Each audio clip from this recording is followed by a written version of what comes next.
Près de 3 semaines après la manifestation des commerçants de la Guillotière, la communauté asiatique sort à son tour du silence. Le quartier chinois, installé depuis le milieu des années 70 dans le 7e arrondissement, alerte à son tour sur la hausse de l'insécurité. Les vols à l'arraché et les cambriolages ne cessent d'augmenter. Les clients, eux, ont délaissé les boutiques. Reportage Arthur Blé. L'insécurité à la Guillotière, le problème n'est pas récent. Aujourd'hui, c'est aussi la communauté chinoise qui est touchée. Les commerçants installés entre la rue de Marseille et le quai Claude Bernard sont inquiets.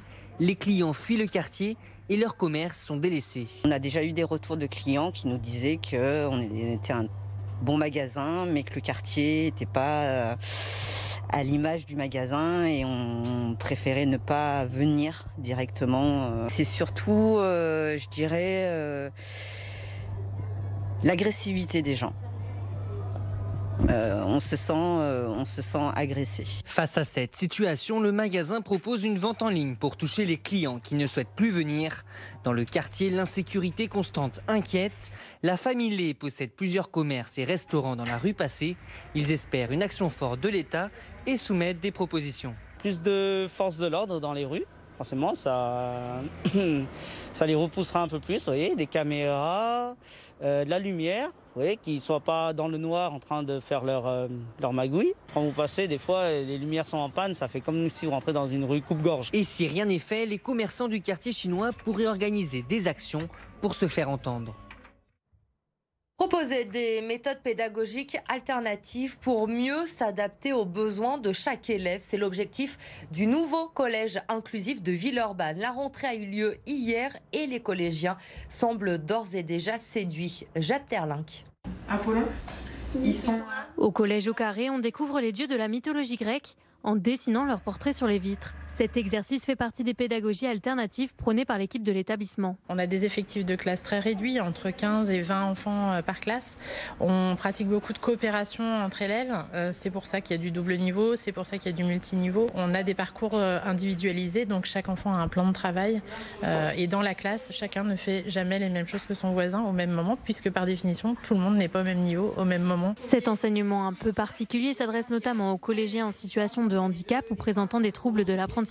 Un cadre rassurant pour ces enfants qui apprécient particulièrement ce format de cours. Je trouve que les profs ils sont plus avec nous, ils sont plus à l'écoute, donc c'est vachement bien. L'objectif défendu par les professeurs est de donner les outils nécessaires à leurs élèves pour réussir à s'inclure dans des groupes plus nombreux ou dans le monde professionnel, ce qui demande parfois un peu d'organisation. On s'adapte vraiment et on individualise, c'est-à-dire qu'on a aussi des jeunes qui viennent une fois par semaine, on a des jeunes qui viennent 2 jours, enfin voilà, on s'adapte vraiment.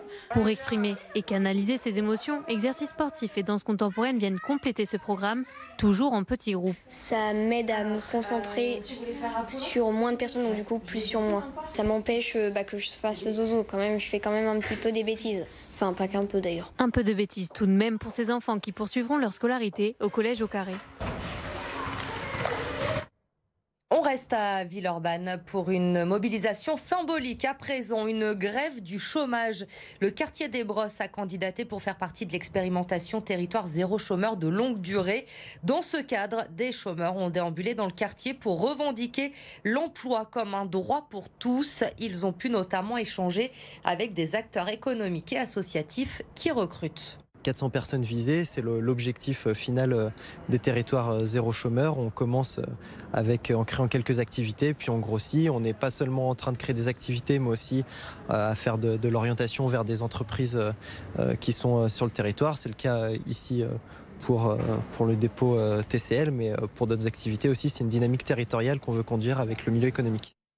La nouvelle est tombée en fin de semaine dernière. Le niveau de risque relatif à la grippe aviaire en France est passé de modéré à élevé. Les éleveurs doivent donc enfermer leurs volailles pour éviter tout risque de contamination. L'an dernier, déjà, souvenez-vous, à la même époque, notre département avait été confronté déjà à cette obligation. Mais cette mesure divise toujours nos éleveurs. Reportage à Saint-Pierre-de-Chandieu, Clémence Delarbre. Elles ont beau attendre derrière la porte, elles ne sortiront pas. À cause de la grippe aviaire, les 3000 poules pondeuses de Michel Ferris sont privées de sortie depuis lundi. Une situation qui revient chaque année et que cet éleveur a du mal à comprendre. Pour moi, ça ne justifie pas parce que du coup, on n'est pas, pour moi, zone à risque. Et puis en plus, si jamais on voudrait vraiment mettre les moyens, on ferait des vaccins et on n'en parlerait plus. Pour nous, éleveurs bio et éleveurs plein air, parce que je mets tout le monde dans le même sens, si on a choisi ce métier, c'est parce qu'on veut vivre avec les animaux, on veut faire profiter de la nature, on veut qu'il y ait un partage de tout. Et là, on se sent cloîtré.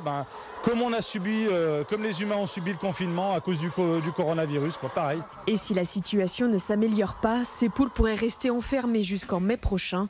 Producteur d'œufs bio élevés en plein air, Michel Ferriz espère tout de même obtenir une dérogation pour que ces gallinacés puissent sortir un peu. Alors là, je vais investir dans des clôtures, je vais peut-être mettre 1 000 € pour leur donner un tout petit bout de terrain pour qu'elles puissent sortir et qu'elles voient la lumière du jour. Et puis l'année prochaine, ça aura encore changé. Donc les 1 000 € d'investissement de clôture, je vais les jeter.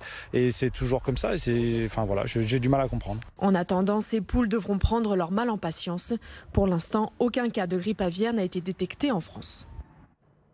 Lyon, ville amie des enfants, c'est l'UNICEF qui vient de lui accorder ce label avec 8 autres villes dans notre département. Parmi les critères retenus, la sécurisation des abords des écoles, la lutte contre les stéréotypes ou encore une meilleure alimentation à la cantine. Autre point important, l'accès à la citoyenneté avec le développement, notamment des conseils d'arrondissement pour les enfants. Mélanie Ferreira. Jour d'élection à l'école Marie Bordas dans le quartier Moulin-à-Vent. Les élèves doivent choisir leurs représentants au conseil d'arrondissement. 9 de leurs camarades sont candidats avec un discours de campagne bien rodé. J'ai fait des mini-affiches. J'ai mis mes qualités, que j'étais persévérante, que j'étais dynamique. Moi, je propose de faire plus que tout le monde se plaint de la nourriture dans la cantine, changer la nourriture de la cantine. Dans un jour, ceux qui mangent à la cantine, ils proposent un plat pour que tout le monde mange bien. Je serai un bon porte-parole et ce que j'aimerais faire, moi je voulais mettre un stade city sur le toit de l'école et faire une bibliothèque dans le quartier. Dans cette école, 2 de ces 9 candidats seront élus, 18 en tout pour le 8e arrondissement et ils pourront siéger au conseil dès mercredi prochain. L'intérêt il est double puisqu'il est d'une part de faire de l'éducation à la citoyenneté, donc de montrer aux enfants à quel point il est important de s'engager, de représenter les autres, de porter la parole donc de ses camarades de classe, des enfants du quartier. L'autre intérêt c'est de faire participer les enfants aux décisions qui les concernent. Un dispositif qui est déjà mis en place dans le 1er arrondissement depuis 2015 et qui s'étend aujourd'hui au 3e, au 5e et au 8e arrondissement avec l'objectif d'organiser un peu plus tard dans le mandat un vrai conseil municipal des enfants. C'est une semaine importante pour les filles de Sonia Bonpastor. Dimanche, les Lyonnaises reçoivent le Paris Saint-Germain pour le choc de la D1 féminine. Mais la première étape, c'est dès demain soir avec la 3e journée de la Ligue des Champions. L'OL accueille le Bayern Munich, sans faute pour le moment dans la compétition, avec 2 victoires, 8 buts inscrits, 0 encaissés. Elles veulent évidemment poursuivre leur série. Écoutez Sonia Bonpastor au micro d'Amélie Duchamp. Le Bayern, c'est une belle équipe européenne. Elles ont participé au Final 8 l'été dernier et en quart de finale, l'OL les avait battus, mais c'était un match avec un rapport de force très proche. Ce sera le cas encore demain soir, donc on s'attend à avoir une belle équipe face à nous avec de bonnes joueuses, de bonnes individualités et ce sera forcément un match serré. En tout cas, on sait qu'il faudra être à un très bon niveau demain si on veut battre cette équipe du Bayern.